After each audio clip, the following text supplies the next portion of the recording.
Along the Mississippi River Delta in Louisiana, there exists a document that has puzzled historians for over a century. A property deed filed in the autumn of 1852 that records something that should have been impossible under every law of the antebellum South. A man named Moses, who had been born into slavery on Belle Plantation, became the legal owner of that same plantation just 8 months after his master's death. But the story doesn't end there. In a twist that defied all social order of the time, Moses married his former master's widow, a white woman from a respected Creole family, just 40 days after the funeral. The parish clerk who recorded their marriage license wrote in the margin, "God have mercy on us all." Within the first year of Moses's freedom, 6 people who questioned his rapid rise to power died under circumstances the authorities refused to investigate thoroughly. His former master, Henri Beauchamp, was found dead with a hunting rifle across his lap, yet details in the sealed coroner's report contradicted the official suicide verdict. The 2 white overseers who challenged Moses's authority both died within months of each other. A priest who tried to intervene was killed in what officials called a riding accident. By 1853, Moses Beauchamp, the name he adopted after marrying the widow, controlled one of the wealthiest estates in Ascension Parish. The question that haunted everyone who knew the story was simple, but terrifying. How many people had died to make this impossible transformation possible? Before we continue with the story of Moses and the blood-soaked path that led from slave quarters to plantation master, I want to hear from you. Subscribe to this channel if you're fascinated by the darkest chapters of American history, and leave a comment telling me what state or city you're listening from. This is a story that was deliberately buried for generations, and your engagement helps bring these forgotten truths to light. The events I'm about to share with you have been pieced together from parish records, personal letters, account books, and testimony given during a closed inquiry that few people know ever existed. What happened at Belle Plantation challenges everything we think we know about power, loyalty, and survival in the Old South. Belle Plantation stood on a bend of the Mississippi River in Ascension Parish, Louisiana, where the soil ran black and rich enough to grow sugarcane that fetched premium prices in New Orleans. The estate sprawled across nearly 800 acres, its boundaries marked by ancient live oaks draped in Spanish moss that seemed to absorb the heavy Louisiana air. The main house rose 3 stories tall, built in the French colonial style with wide galleries wrapping around each floor, tall windows that opened to catch the river breeze, and columns that had weathered hurricanes for 3 generations.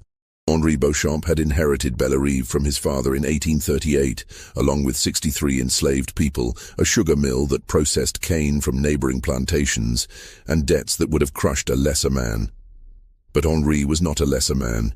He was ambitious, calculating, and possessed of a particular kind of intelligence that recognized opportunity in places others saw only obstacles. By 1850, he had expanded his holdings to 92 slaves, paid off his father's debts, and established himself among the parish's planter elite. His success stemmed partly from agricultural innovation. He was among the first in the region to adopt steam-powered equipment for his sugar mill, but more significantly, from his willingness to observe and learn from those he owned. Moses had been born on Belle in 1822, the son of a woman named Patience who worked in the main house, and a father whose name was never recorded in the estate books. From childhood, Moses displayed qualities that both fascinated and unsettled those around him. He learned to read by watching Henri's children study with their tutor, memorizing lessons through the parlor window. He taught himself carpentry by observing the plantation's craftsmen, then surpassed their skill before his 15th birthday. He understood crop rotation, weather patterns, and the complex economics of sugar production better than many overseers.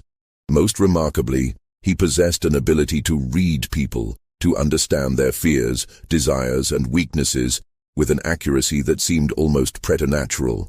Henri Beauchamp recognized Moses's intelligence early and made a decision that most planters would have considered dangerous. He gave Moses responsibility. First as a driver overseeing field hands, then as a mill operator, and eventually as his personal assistant in managing the estate's business affairs. Henri kept Moses close, relied on his judgment, trusted him with information that other slaves never accessed. It was an arrangement that benefited both men.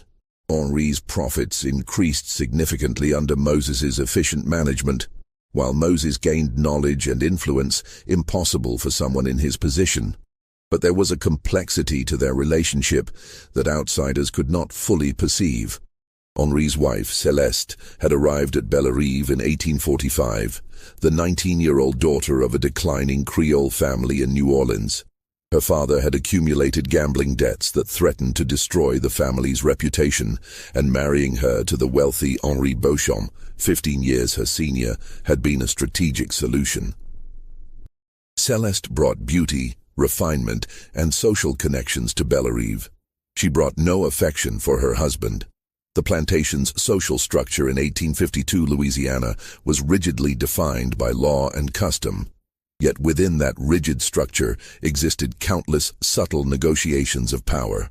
The white overseers, men like Tobias Greenleaf and his brother Samuel, officially held authority over all enslaved workers, but in practice, Moses wielded more influence. He controlled access to Henri, managed work assignments, and maintained the account books that tracked every aspect of plantation operations. The Greenleaf brothers resented this arrangement deeply, but Henri dismissed their complaints with a pragmatism that infuriated them. Moses made him money, and money mattered more than their wounded pride. The household staff included 12 people who worked in the main house, and they occupied a strange middle ground in the plantation's hierarchy. Louisa, who had served as Henri's nurse when he was a child and now managed the household, commanded respect from both white and black residents. Her daughter Margot worked as Celeste's personal maid and occupied a position that gave her intimate knowledge of the mistress's private life. The kitchen was ruled by old Jacques, a man of indeterminate age who had cooked for 3 generations of Beauchamp and whom everyone treated with cautious deference. By the spring of 1852, Bellerive appeared to be thriving. The previous harvest had been exceptional. Henri had negotiated favorable contracts with New Orleans factors, and the plantation's reputation attracted buyers willing to pay premium prices. The main house hosted dinner parties where parish elite gathered to discuss politics, cotton futures, and the growing tensions between North and South. Henri spoke passionately about states' rights and the Southern way of life, never acknowledging the irony that his eloquent defenses of that way of life were often informed by observations and insights Moses had shared with him earlier that same day. But beneath this prosperous surface, tensions were building that would soon tear Bellerive apart. Moses had spent 30 years watching, learning, and waiting. He understood the plantation's operations better than Henri himself. He knew which neighboring planters were on the verge of bankruptcy, which factors in New Orleans could be manipulated, which laws could be exploited, and which people could be influenced. He had been preparing for something, though few suspected what or when it would come. What no one fully understood, what perhaps even Moses himself did not fully understand until it was too late, was how completely the plantation's careful hierarchy would collapse once a single crucial element was removed. The entire structure of Bellerive rested on Henri Beauchamp's authority, and that authority rested on nothing more substantial than tradition, law, and the collective agreement that it should be so. Remove that foundation, and everything built upon it would have to be renegotiated. The summer of 1852 would reveal just how fragile that foundation truly was. The evening of June 17, 1852, began like countless others at Bellerive. The day's heat had been oppressive even by Louisiana standards, driving everyone to seek shade by mid-afternoon. Henri Beauchamp had spent the day reviewing account books with Moses, going over figures for the upcoming planting season and discussing a potential land purchase from a neighboring planter whose son's gambling debts had grown unmanageable. They had worked in Henri's study, a room on the second floor of the main house that overlooked the river, its windows open to catch whatever breeze might stir the thick air. Celeste had complained of a headache and remained in her chambers for most of the day, attended only by Margot. This was not unusual. Celeste frequently retreated from the household, claiming various ailments that required privacy and rest. The household staff had learned not to disturb her during these episodes, though Louisa sometimes muttered that a woman who ate so little and slept so much was inviting illness rather than recovering from it. At 7 o'clock, Henri dismissed Moses and called for his evening meal to be brought to his study. He had letters to write, he said, and preferred to work undisturbed. This, too, was not unusual. Henri often conducted business correspondence in the evening, particularly during the planting and harvest seasons. Louisa supervised as Jacques prepared a tray with cold chicken, bread, cheese, and a bottle of Henri's preferred claret. Margot carried the tray upstairs, knocked on the study door, received Henri's acknowledgement, and left it on the table just inside the entrance. What happened in the hours that followed has been reconstructed from testimony given during the inquiry, though significant gaps remain in the account. At approximately 9:30, Tobias Greenleaf, making his evening rounds of the property, noticed that lamplight still burned in Henri's study. This detail would later prove important, though at the time it seemed unremarkable. At some point between 9:30 and 11 o'clock, someone entered Henri's study. The door had been locked from the inside, but whoever entered possessed either a key or the ability to persuade Henri to unlock it. At 11:45, Louisa was awakened by a sound she described as something heavy falling. She rose, lit a candle, and made her way through the dark house toward Henri's study. The door stood slightly ajar. She was certain it had been closed when she passed by earlier, and lamplight spilled into the hallway. She pushed the door open and saw Henri Beauchamp slumped in his desk chair, his head thrown back at an unnatural angle, his hunting rifle across his lap, and a significant amount of blood on the wall behind him. Louisa's scream brought the household running. Within minutes, Moses, Celeste, Margot, the Greenleaf brothers, and several house servants had gathered in the study. The scene appeared straightforward. Henri had shot himself with his own rifle, the barrel placed beneath his chin. The weapon was one he kept mounted above his desk, a Kentucky long rifle that had belonged to his grandfather. Powder burns marked his chin and throat, and the bullet had exited through the top of his skull, lodging in the ceiling beam above. Tobias Greenleaf immediately assumed command of the situation, as was expected given his position as senior overseer. He ordered everyone except Samuel out of the room, then dispatched a rider to fetch Dr. Matthias Fentress from his home 5 miles distant. He questioned Louisa about who had been in the house that evening and who might have heard anything unusual. He examined the study for signs of disturbance and found none, no overturned furniture, no indication of struggle, no forced entry. Dr. Fentress arrived shortly after 1 o'clock in the morning. He examined the body briefly, confirmed the obvious cause of death, and estimated that Henri had been dead approximately 2 to 3 hours. He noted the powder burns, the trajectory of the bullet, and the position of the body. His initial conclusion, recorded in his notes, was suicide. However, he also observed several details that troubled him enough to include them in a separate, more detailed report he would later submit to the parish coroner. First, Henri's hands showed no powder residue beyond what one would expect from recently handling the rifle. Second, the rifle had been found across Henri's lap in a position that seemed awkward for someone who had just used it to shoot himself. Third, a bottle of claret on the desk was nearly empty, but Henri was known as a moderate drinker who rarely consumed more than 2 glasses with dinner. Fourth, and most disturbing, Henri's face bore an expression that Dr. Fentress struggled to characterize, not the blank emptiness of sudden death, but something that resembled profound surprise, mixed with what the doctor could only describe as recognition, as if Henri had understood something important in his final moment. The household spent the remainder of that night in a state of controlled chaos. Celeste, after viewing her husband's body, had become hysterical, screaming, tearing at her hair, and requiring restraint by both Louisa and Margot before Dr. Fentress could administer laudanum. The Greenleaf brothers posted themselves in the study as guards, though what they were guarding against was unclear. Moses took charge of practical arrangements, sending riders to notify Henri's brother in Baton Rouge and the parish priest, organizing the household staff to begin preparations for the funeral, and ensuring that nothing in the study was disturbed until proper authorities could investigate.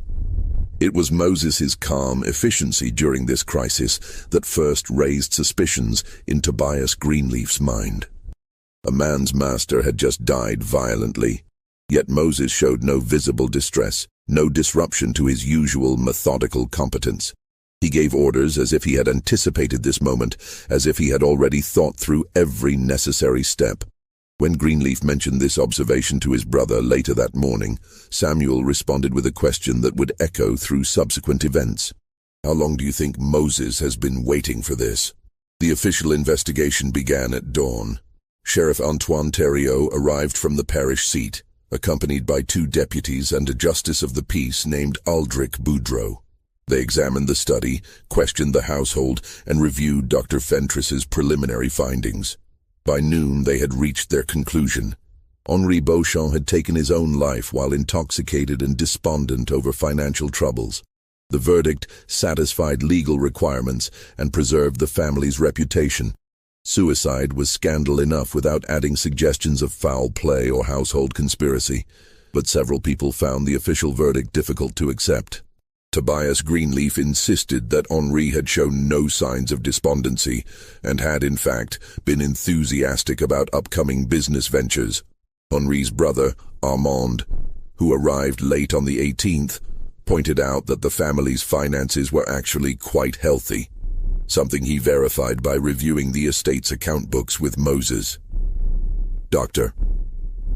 Fentress privately maintained his reservations about certain physical evidence, and Louisa, who had served the Beauchamp family for 45 years, told anyone who would listen that Henri was not the type of man who would abandon his responsibilities through suicide, no matter what troubles he faced. Yet the inquiry was closed, the death certificate was signed, and preparations for Henri's burial proceeded. According to Louisiana law and Catholic custom, he should have been interred quickly. But the heat was intense, and Armand insisted on delaying the funeral until more family members could travel from New Orleans. Henri's body was placed in a sealed coffin in the Plantation's ice house, and the funeral was scheduled for June 22nd. During those 5 days between death and burial, Bellerive Plantation existed in a strange state of suspension. All normal work continued. The fields still required tending, the mill still operated, the household still functioned. But everyone understood that fundamental change was coming. The question was, what form that change would take. Armand had legal authority as Henri's closest male relative, but he lived in Baton Rouge and had his own affairs to manage. Celeste was Henri's widow and would inherit significant assets. But Louisiana law restricted women's control over property, and she showed no capacity or desire to manage a plantation. The Greenleaf brothers assumed they would step into positions of greater authority, but they needed someone to sign their orders, someone with legal standing. Moses continued managing daily operations as he had under Henri, and everyone accepted this arrangement because the alternative was chaos. He met with Armand to review accounts, corresponded with Henri's factor in New Orleans about existing contracts, and made decisions about planting schedules that could not wait for resolution of the estate. He did all of this with the same calm competence he had always shown, and people began to forget, or perhaps they never truly believed, that his legal status had not changed. He was still enslaved. Every decision he made, every order he gave, every signature he placed on documents had no legal authority whatsoever.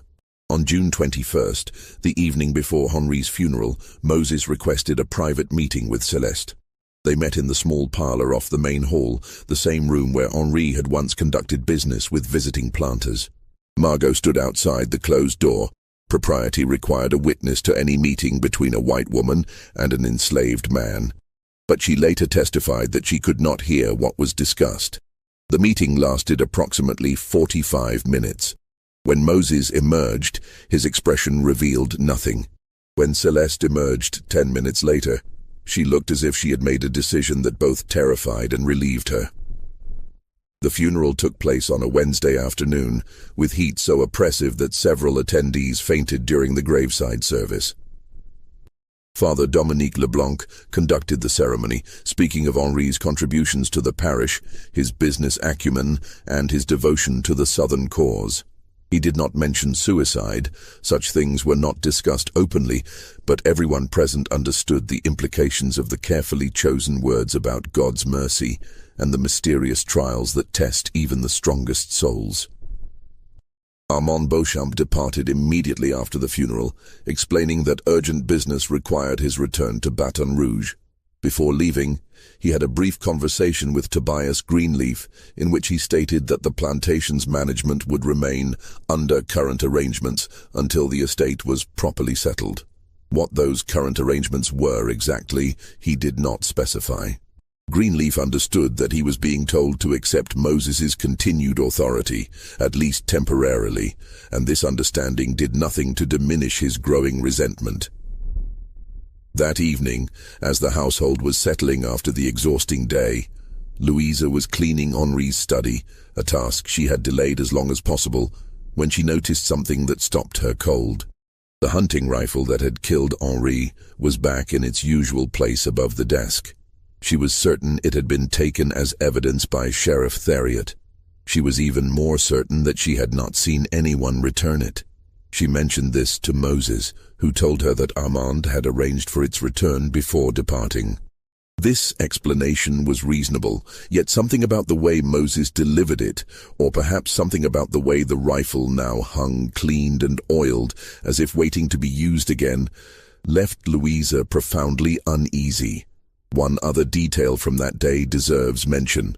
Late in the evening, after most of the household had retired, Margot was helping Celeste prepare for bed, when she noticed that her mistress was wearing a necklace Margot had never seen before.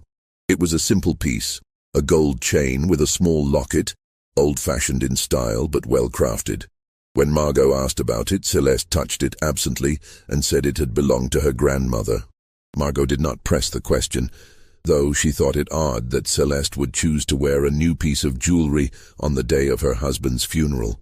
She did not know, could not have known, that inside the locket was a small curl of dark hair and a folded paper containing 7 words written in Moses's distinctive hand. What we have begun cannot be undone. The weeks following Henri's death revealed fractures in Bellerive's social structure that had always existed beneath the surface, but had been held in check by the weight of established authority. With that authority removed, every relationship, every assumption, every unspoken arrangement came into question. The plantation did not collapse immediately. That would come later, but it began a slow transformation that alarmed everyone who understood what they were witnessing. Moses continued to run Bellerive's operations with an efficiency that even the Greenleaf brothers could not fault. The crops were tended, the mill operated profitably, contracts with New Orleans factors were maintained, and the estate's accounts showed continued income. On paper, nothing had changed.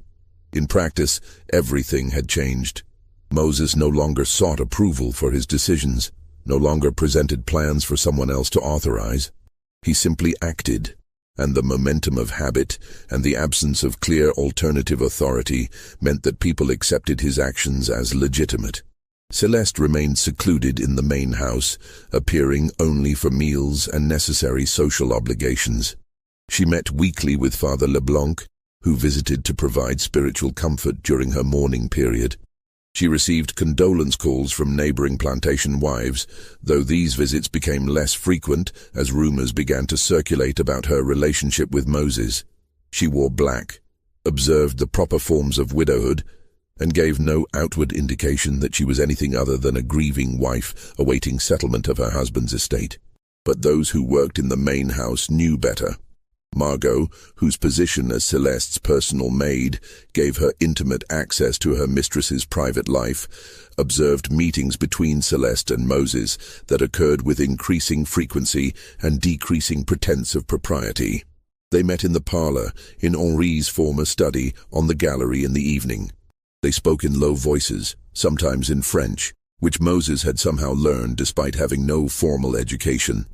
They reviewed documents together, documents that Margot glimpsed but could not read, papers covered with legal language and official seals. Louisa noticed changes in the household's operation that suggested a shift in authority. Celeste began making decisions about provisions, about which servants should be assigned to which tasks, about matters that widows typically left to male relatives or overseers. But her decisions were never announced directly. They came through Moses, delivered with such matter-of-fact confidence that people complied before questioning whether Celeste actually had the authority to make such determinations. The Greenleaf brothers recognized that their position was being undermined, but they struggled to articulate exactly how or to identify a specific violation they could challenge. Moses gave them no direct orders. That would have been an inexcusable breach of racial hierarchy. Instead, he simply informed them of decisions that had been made, changes that would be implemented, arrangements that were now in place.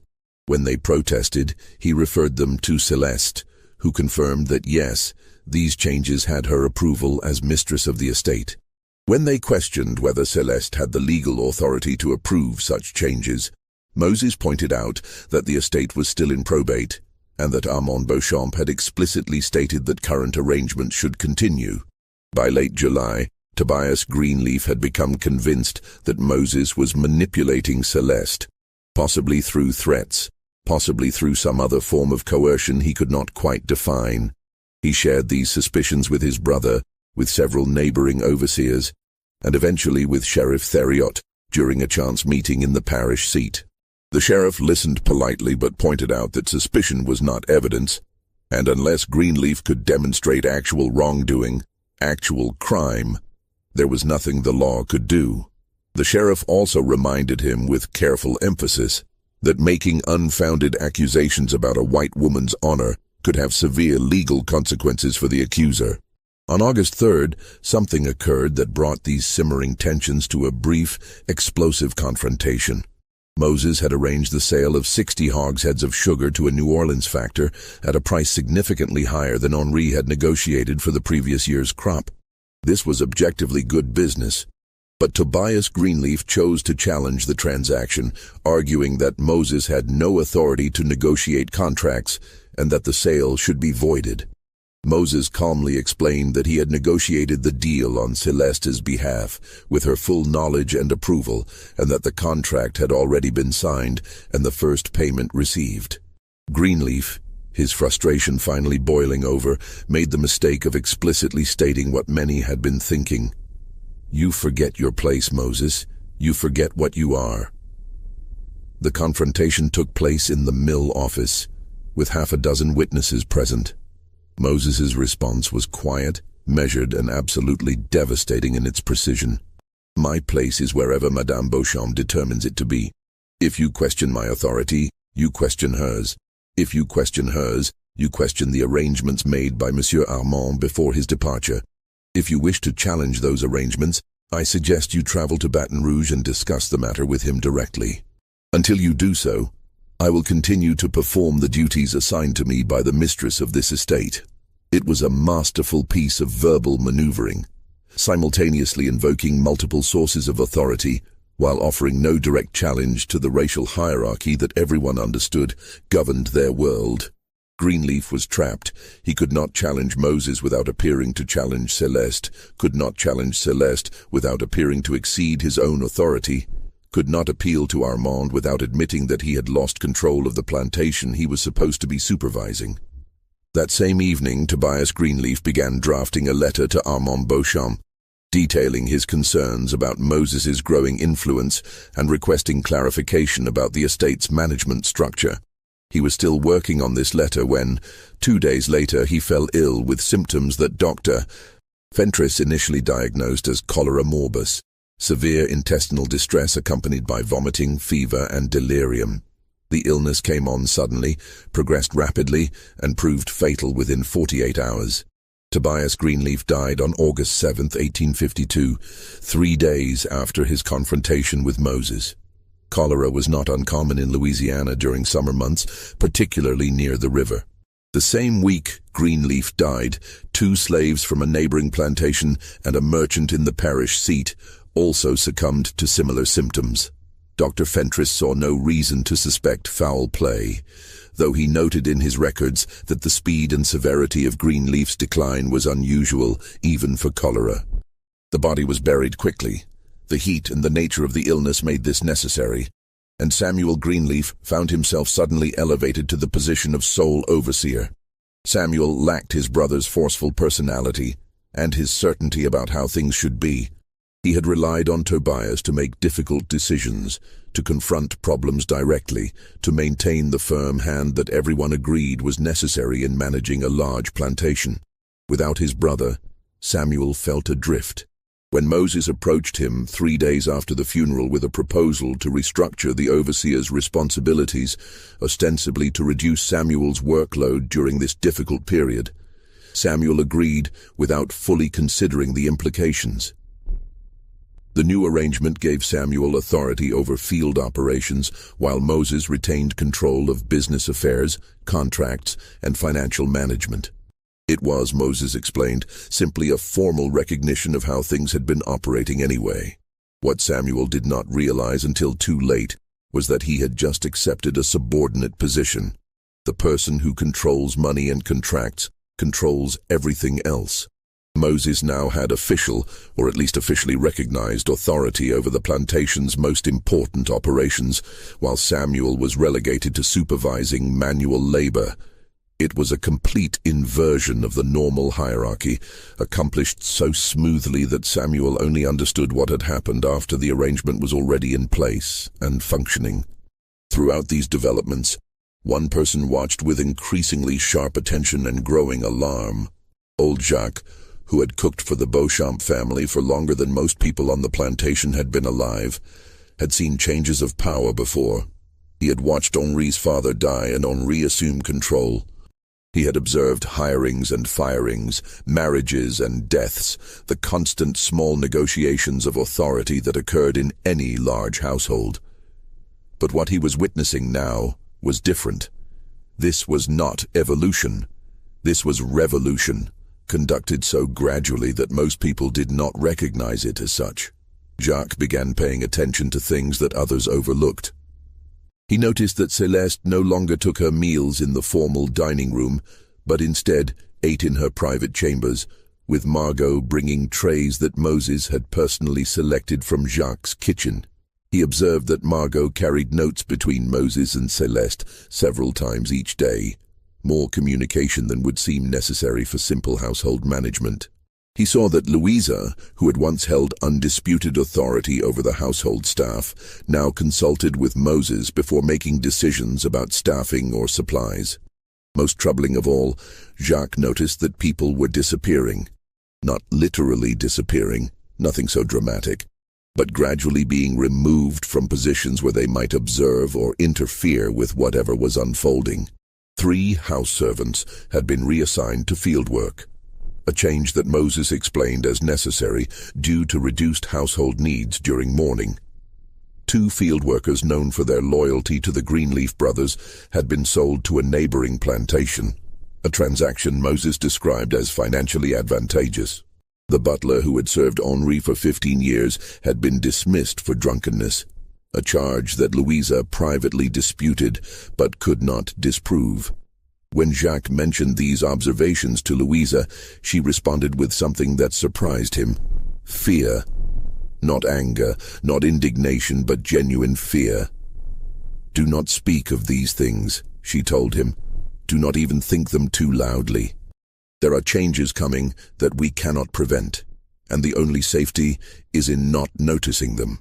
On September 12th, 1852, exactly 12 weeks after Henri Beauchamp's death, Moses appeared before Justice Boudreau in the parish seat, accompanied by Celeste and a lawyer from New Orleans named Edouard Lafleur.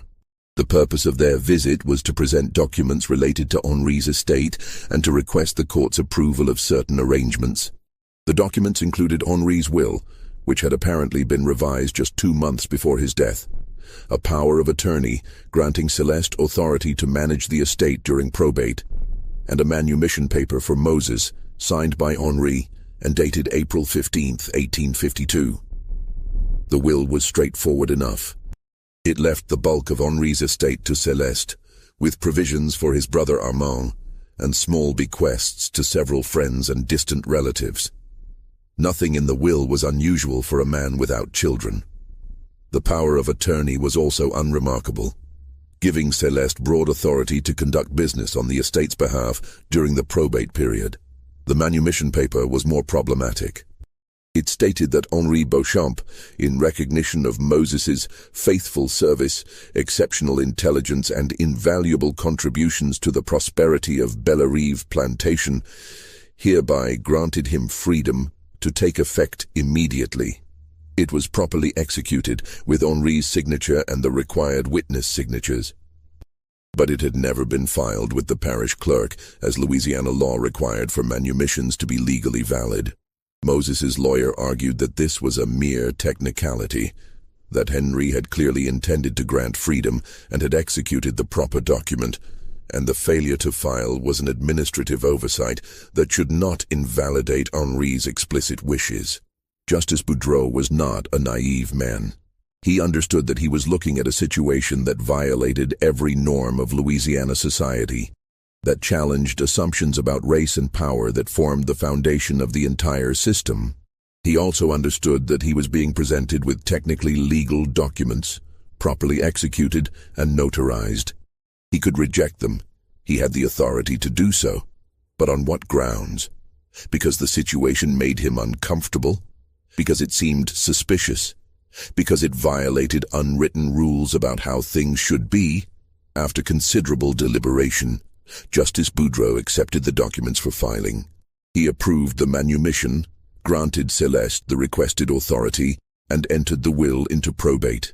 In his private journal that evening he wrote, "I have today performed an act that may haunt me for the rest of my life. I have set in motion events that I suspect will not end well. But I have been presented with legal documents that meet all requirements of law, and I have no basis on which to reject them. May God forgive me if I have been deceived, and may He protect those who may suffer from my decision." The news of Moses's manumission spread through the parish with remarkable speed. Reactions ranged from disbelief to outrage to a kind of fascinated horror. Neighboring planters began avoiding contact with Bellerive, treating it as if it were contaminated. The parish elite, who had once attended Henri's dinner parties, now refused invitations to visit. Father Leblanc continued his pastoral visits to Celeste, but he made clear his deep reservations about the situation and urged her repeatedly to consider the consequences of her choices.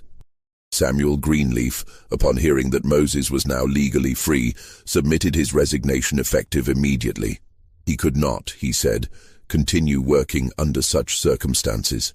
Moses accepted his resignation with perfect politeness and hired a new overseer within a week, a man named Amos Pritchett, who had worked on plantations in Mississippi and who seemed either ignorant of or indifferent to the unconventional arrangement at Bellerive. Throughout all of these developments, Moses maintained the same calm demeanor he had always shown. He conducted business, managed operations, and spoke with unfailing courtesy to everyone. He made no dramatic gestures, issued no proclamations, engaged in no behavior that could be characterized as insolent or presumptuous. He simply continued doing what he had been doing, with the single but monumental difference that he now did it as a free man. The question that everyone asked, that some asked openly and others only in whispers, was how this had happened. How had Moses convinced Henri to sign a manumission paper? How had he obtained Henri's revised will?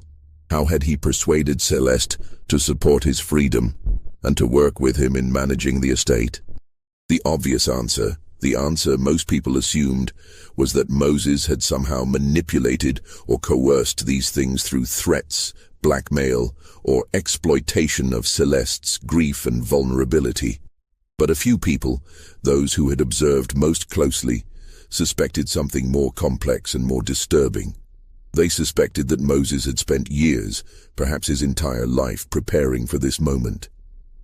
that he had studied Henri so thoroughly that he understood exactly how to present himself as indispensable, that he had cultivated Celeste's trust and possibly her affection through calculated attention over months or years, that he had positioned himself so strategically that when Henri died, he was the only person who could hold the estate together, making his freedom and authority necessary rather than simply desired.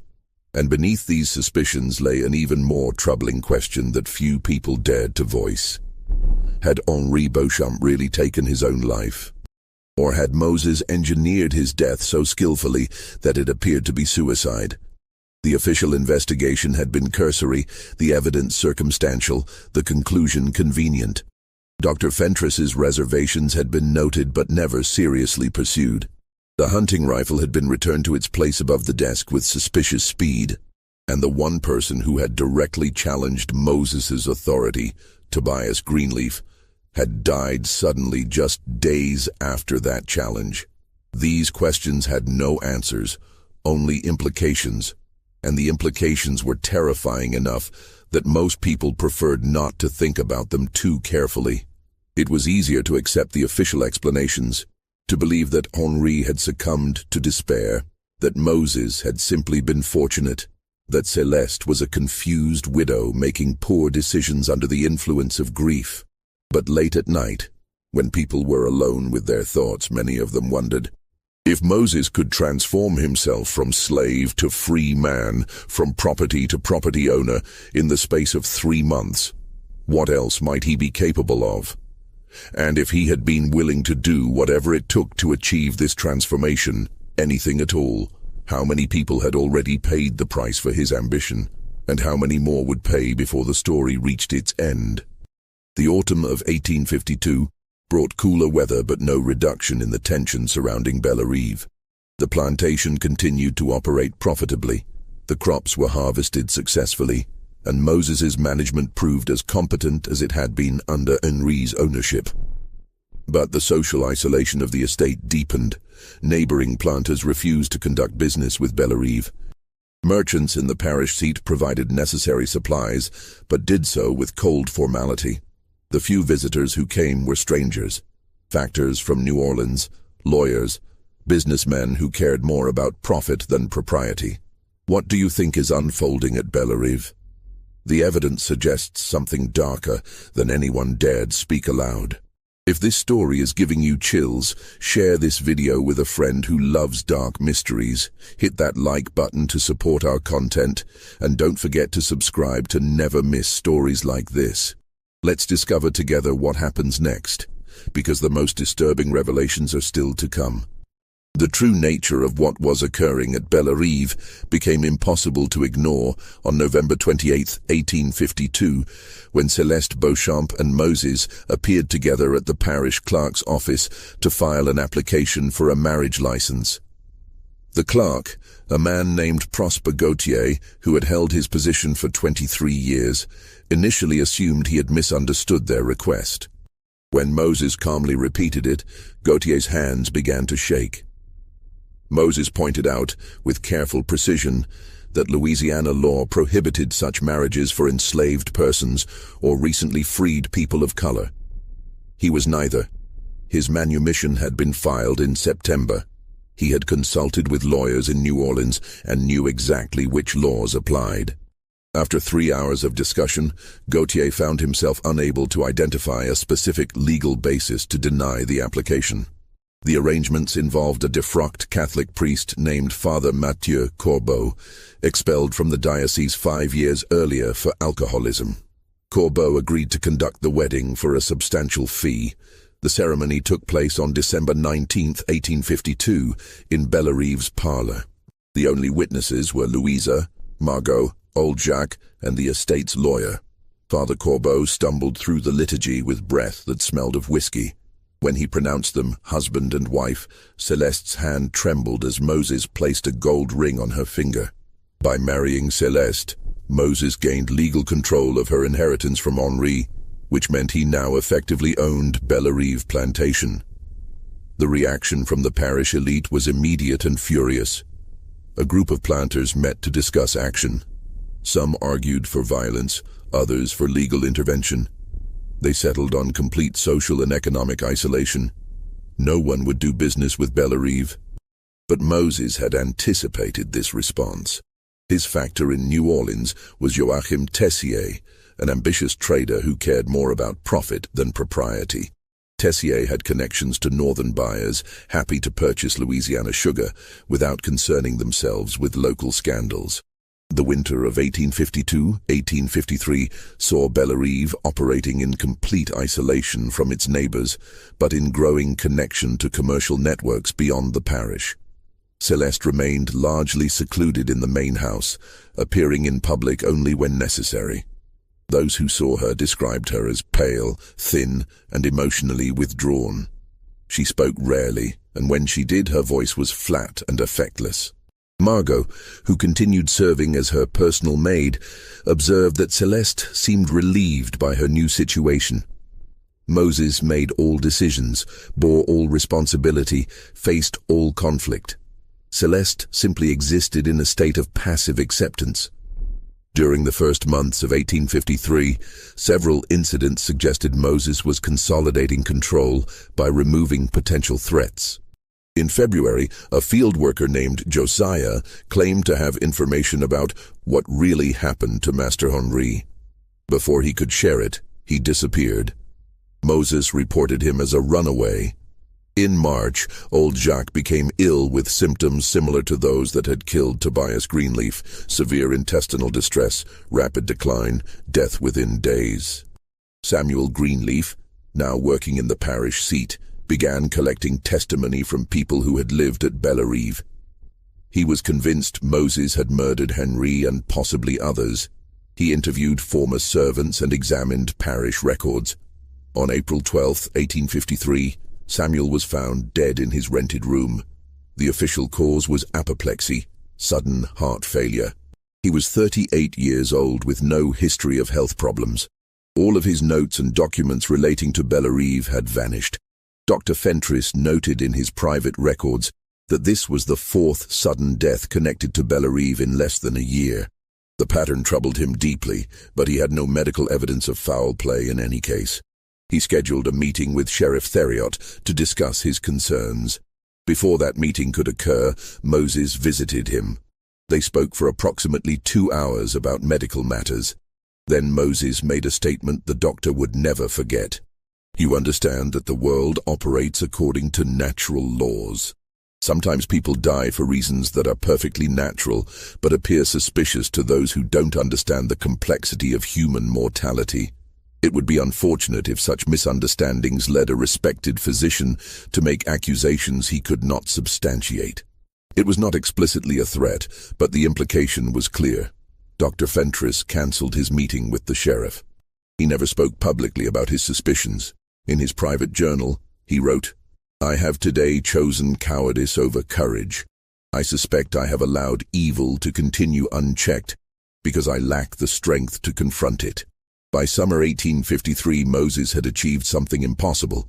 He had gone from enslaved property to free man to legal owner of one of the most valuable plantations in the parish, all in 13 months. The cost, measured in human lives, remained unknown, but was suspected to be substantial. What do you think is unfolding at Bellerive? The evidence suggests something darker than anyone dared speak aloud. If this story is giving you chills, share this video with a friend who loves dark mysteries, hit that like button to support our content, and don't forget to subscribe to never miss stories like this.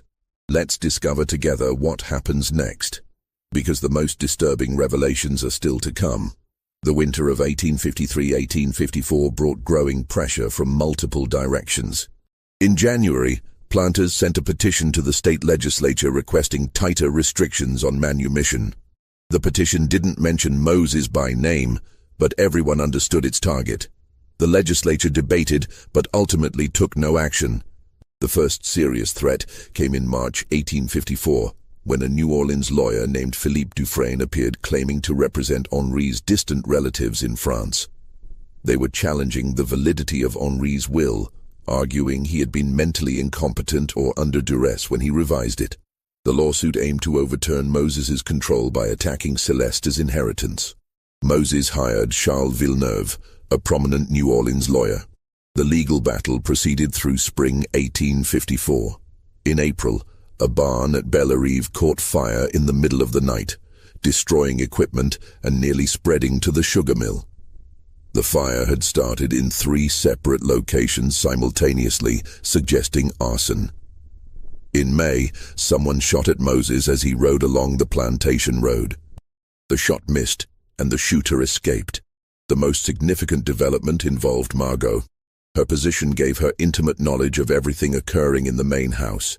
In June 1854, she approached Father Leblanc during a pastoral visit. She told him she believed Moses had murdered Henri and that she had evidence. Letters between Celeste and Moses that predated Henri's death by several months. The letters demonstrated a relationship that was intimate and conspiratorial, focused on shared plans for the future. Margot had hidden these letters, intending to present them to authorities. Father Leblanc was deeply disturbed. He wrote a letter to the bishop in New Orleans, describing the situation and requesting advice. That letter was intercepted before it reached the bishop.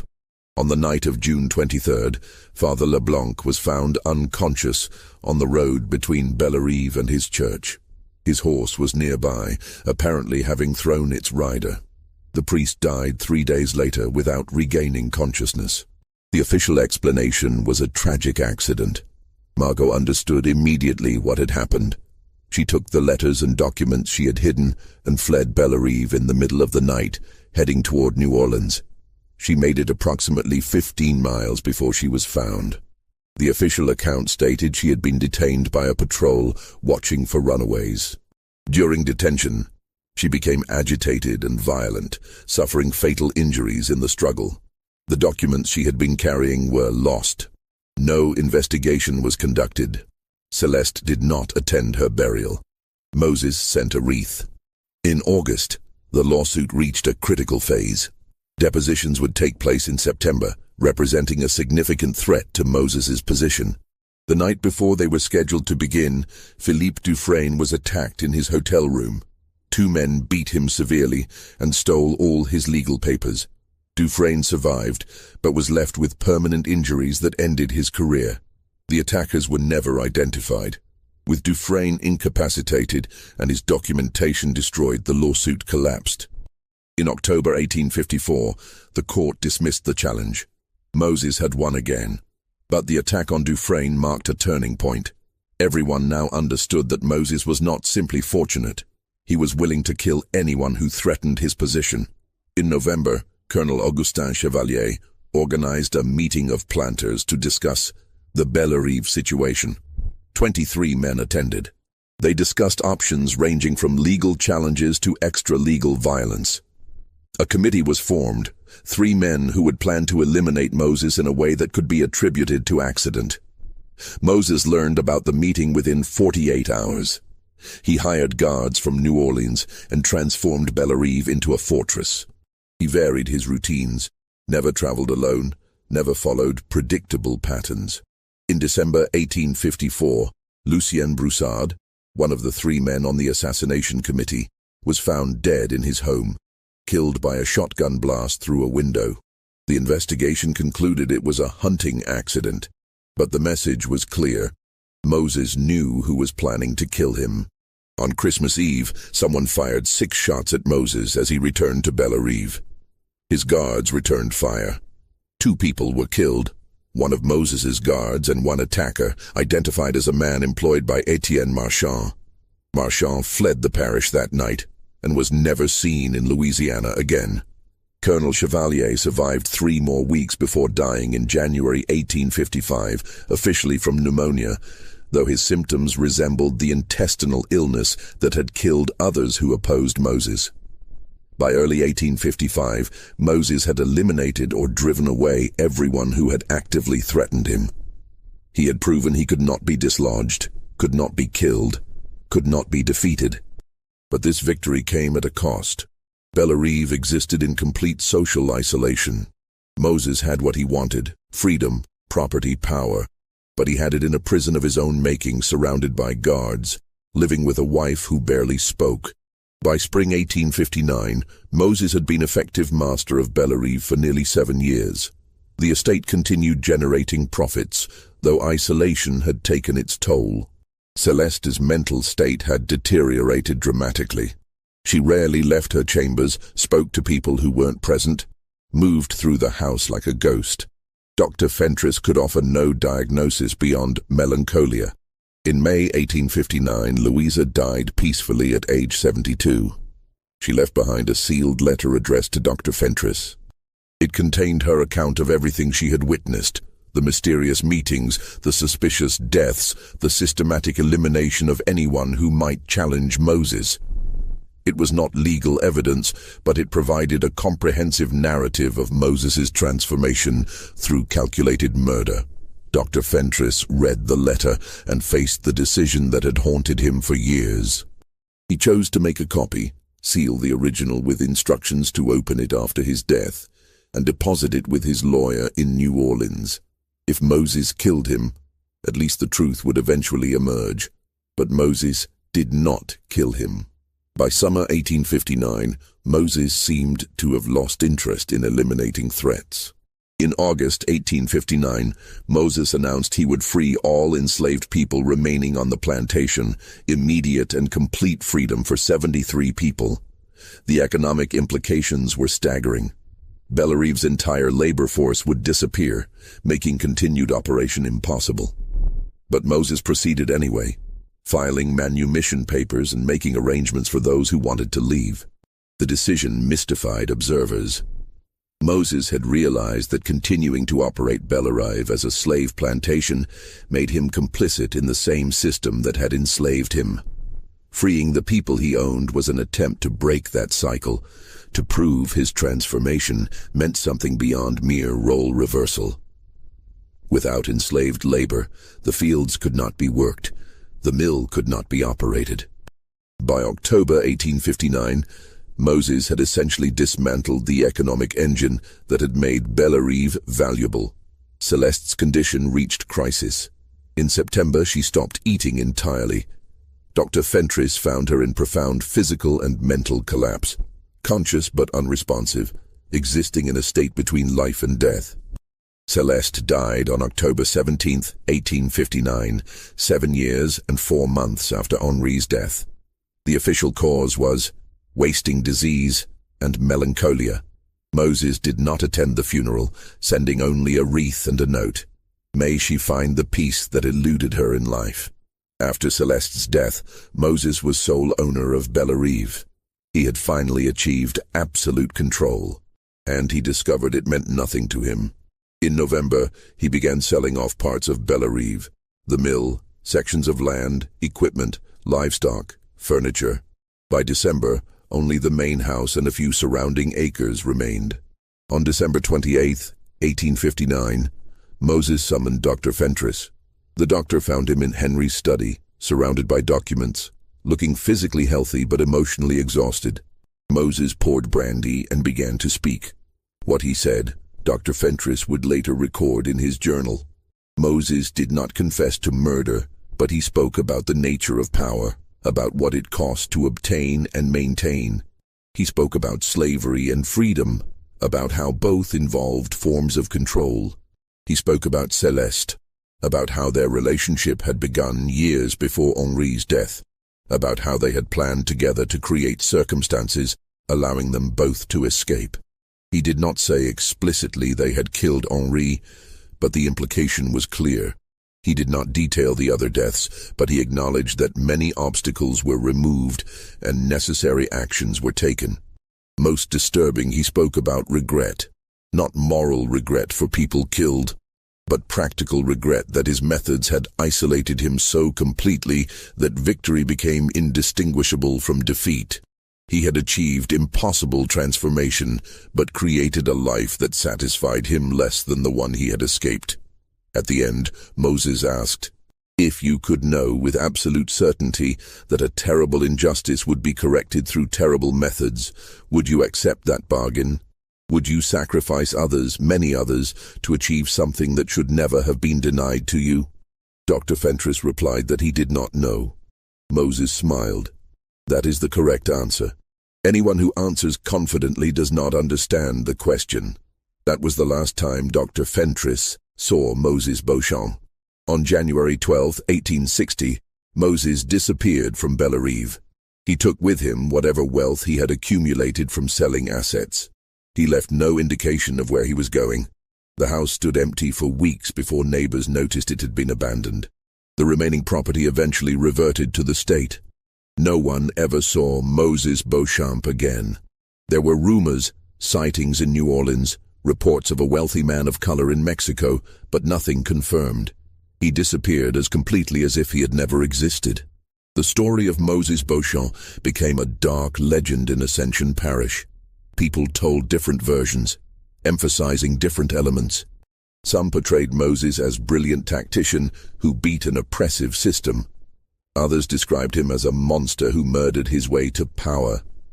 The truth, preserved in documents discovered decades later, was more disturbing than any legend. Dr. Fentress's journal, found after his death in 1871, provided a comprehensive account based on direct observations. Louisa's sealed letter offered corroborating details. Together they suggested Moses had been responsible for numerous deaths, and that Celeste had aided him. But these documents also revealed something more complex. They showed Moses had been shaped by a system that treated human beings as property, that denied people agency based solely on race, that created conditions where the only path to freedom was through violence. The system had created Moses Beauchamp by denying him every legitimate avenue to the life he wanted. The legal questions surrounding Bellerive were never fully resolved. The deaths between 1852 and 1859 remained officially unsolved. No one faced legal consequences except Philippe Dufresne, who survived his attack but never practiced law again. In 1868, a northern journalist named Theodore Wexler investigated the Bellerive story, but found most people refused to discuss it. He uncovered one intriguing detail. In 1867, a man matching Moses's description had been seen in Veracruz, Mexico, operating a successful merchant business. The man called himself Maurice Beaumont and was accepted as white. Wexler traveled to Veracruz but found no trace of him. The final piece emerged in 1903 when letters were donated to the Louisiana Historical Society. Among Lawyer Lafleur's papers was correspondence with a client who signed only as M.B. The letters, dated between 1860 and 1897, discussed financial and legal matters. In one letter from 1889, M.B. wrote, "I have lived for many years now under a different name, free of the burden of who I was and what I did.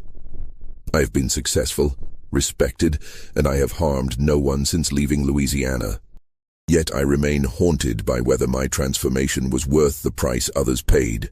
I traded their lives for my freedom, and I cannot determine whether this was justice or crime, revolution or murder."